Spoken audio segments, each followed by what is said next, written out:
Hi there, Neil from Derg and Remove. This video is taking a look at Command & Color's Samurai Battles, a game that filled various glaring omissions in my board game collection. Namely, I did not have a block wargame, and I also did not have a game set in medieval Japan featuring the samurai.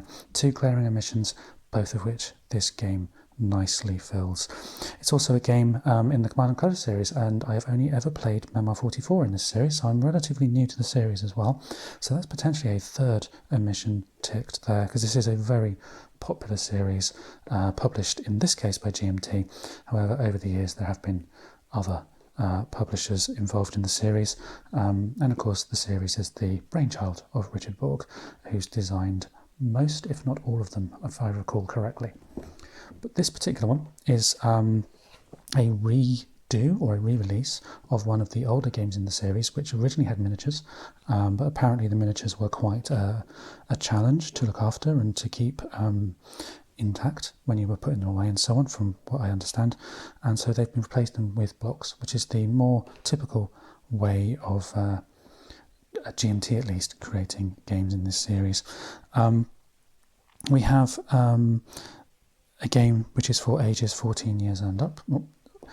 There's a two-player game, although I will probably predominantly be playing this solo, and the game will be an hour per battle with a GMT complexity of medium, which does make me slightly suspicious because GMT's idea of medium is often not mine, but having played Memoir 44 and being familiar with the system, I suspect it probably will not have too great a learning curve for anyone who's familiar with war games of any kind. Okay, so it is a nice big chunky box, as you can probably see, really solid cardboard in that typical GMT solid box style. And inside the box what you'll find is many blocks. We really do tick the block wargame list in my collection here, with not one, not two, but 4 bags filled with cardboard with coloured wooden blocks, various sizes representing different unit types, and they are very nice chunky blocks as well, very well painted. I will noisily take some out of the back and you can see in a bit more detail. Very nice solid wooden blocks, and I think it's only us board game content creators that ever get excited about wooden blocks, but in this case they are really rather wonderful, and I can see myself stacking them actually while I'm waiting to sticker them, because this game does feature stickers, and I think that will be the next thing that I will show you. Is actually this sheet here is a set of stickers, and I've just realised that to show you stickers next I would need to pull from underneath this range of other components, so I'll show you those first, starting with the dice. These are custom dice, very nice thick chunky dice, 12 of them in total, with a range of different symbols on them, representing the effects of combat. Very nice solid dice, I like those very much. We also have 2 decks of cards, starting with the command cards, I believe they're called, and these are the cards that you use to issue orders based on your forces on the field. You may have everyone on the left, or 1 unit on the left as this order is, and so you get to move 1 unit on one side, another will be 2 units in the middle, 3 units on the right, and so on and so forth, and you're limited by what you have in your hand as to what you can do, which is a really nice way of representing that command and control challenge that you see in many war games. Sometimes you get to move all your forces, and there's a very nice touch here where some of these orders do have the flying geese. I don't know the name for it myself, but they have the what's the word? The colourful, descriptive, nature-related language, tiger tail to the right. I'm sure there's a term for that phraseology, but I can't think what it is off the top of my head, so we'll just go for a nice turn of phrase on some of the cards there. As you can see, this is quite a number of them. Okay, more flying geese and a crane's wing. Excellent stuff. The cards themselves are fairly solid, decent cards, quite nicely finished and so on. Reasonably thick, not the thickest I've seen, but certainly up to the job. Next up is the Dragon card deck. Now, I'm not entirely sure what this does, but it appears that it is additional buffs that you can have to your other cards. So you can target a weakened unit by playing this with a command card. You can target a defending unit, that kind of thing. So these are additional flourishes that you can play when you play your command cards. I suppose they're a little bit like the cards in Memo 44, which you don't have a set. It's special order type cards. I'm really getting tongue-tied today and losing track of everything that is going on. It's been one of those days, I suspect. Okay, but now we are finally onto the stickers. Multiple sheets of stickers. I think we have 4.25 sheets of stickers. Many different unit types. You have the Ashikari Spearmen, the Samurai Bowmen, the Spearmen Cavalry, the Cavalry Leaders, the Leve Irregular Infantry. We also have, what else do we have? We have, oh, it looks like it's more of the same, but the Arigashu Arquebuses. Okay, cool. So we have ranged gunpowder weapons. Cool, very good stuff. And the Blue Samurai has basically the same units.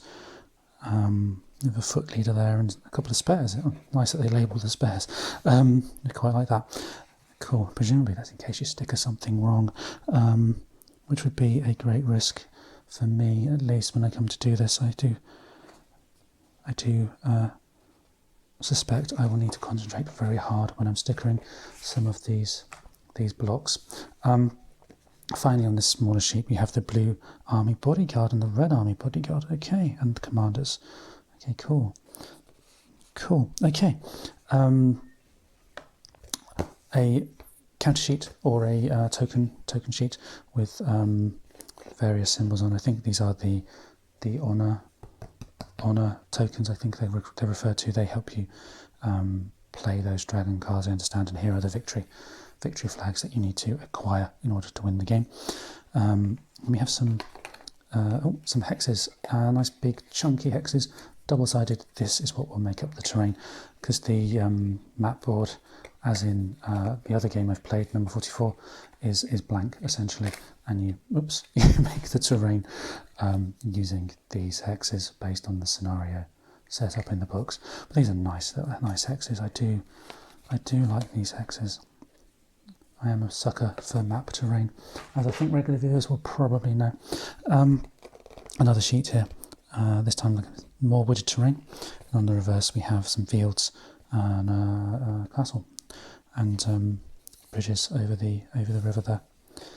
Moving on, we have some hills, and on the reverse we have what looks like some fencing, ravines maybe, a little town, and presumably the command locations for the generals, I suspect, and looks like a Torii gate of some description there as well. Cool.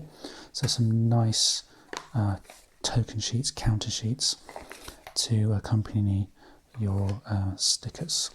Okay. Moving on, we come to the relevant rulebooks and so on, and I'll skip the scenario book for now and jump into the rulebook. The rulebook is fairly large, but I think it is fairly well laid out.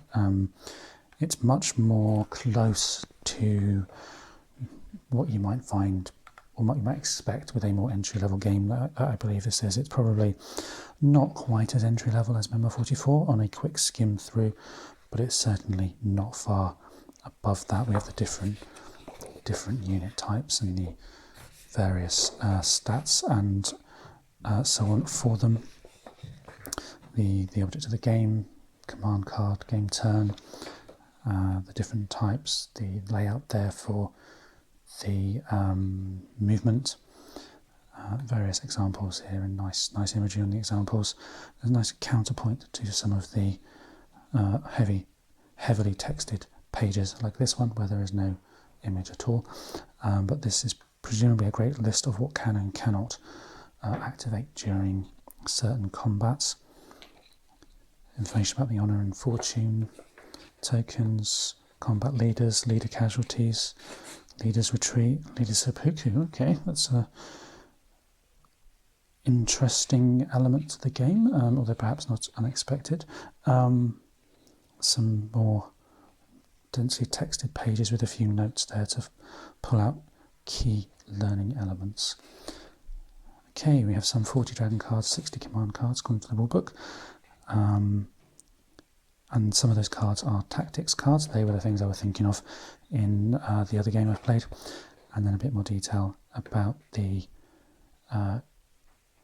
terrain and the effects of the terrain and so on before a scan of the various cards in the game.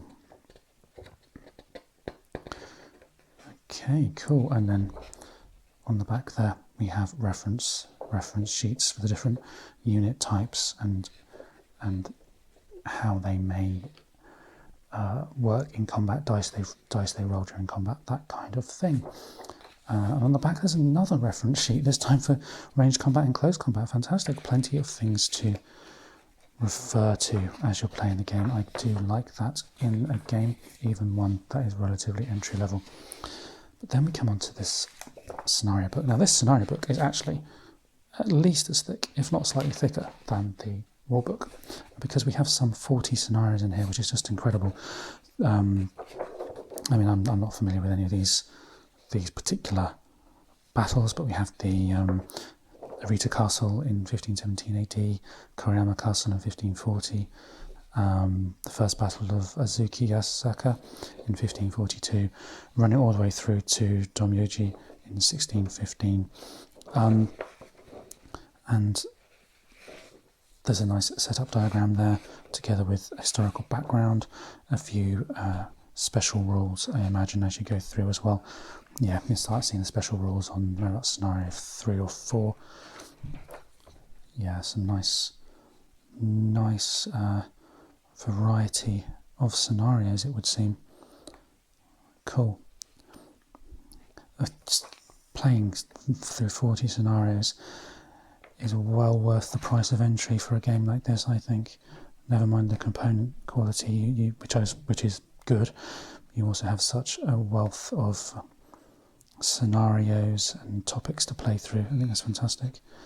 Of course, the proof in the pudding will be actually playing the game, but certainly my first impression is there's a stack of variety in here to really get your teeth stuck into. We have more reference cards, one for each player, it would seem. Unit types on the front, and further unit types, leaders, and terrain.